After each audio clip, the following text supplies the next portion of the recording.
Viewers, আমি হেকিম Ali Hasan sir কথা বলছি।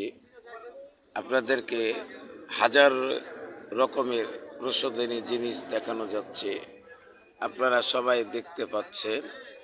ওই কোনায় থেকে ধরে এই পর্যন্ত একবারে চলে গেল লাশ সীমান্ত।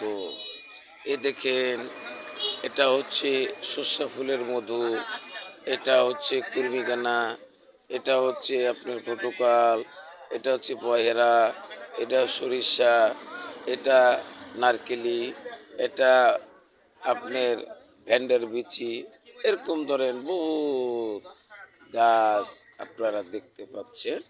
এই গাছগুলোর আমরা সমস্ত কিছু নিয়ে একসঙ্গে করে, এই যে দেখতেছেন অশ্বগন্ধার চূর্ণ, বয়রার চূর্ণ, ত্রিফলার চূর্ণ, তারপরে জিনসনের চূর্ণ, আপনারা এই যে এখানে দেখতেছেন কাজু বাদাম, কাঠবাদাম, পেস্তা বাদাম, তারপরে দেখতেছেন কোরমা খেজুর, ইসবগুলের ভুসি, এ দেখেন 1 নম্বর এলাচ আপনারা দেখতে পাচ্ছেন।